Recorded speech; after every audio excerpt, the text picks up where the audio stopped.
નો ગોઠો eco વાળો હવે કેમ કેરી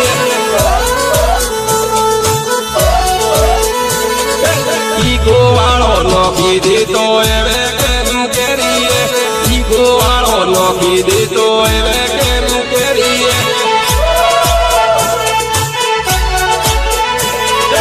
એ તો મોટો ભેદ માસે હવે કેમ કેરી એ તો મોટો ભેદ માસે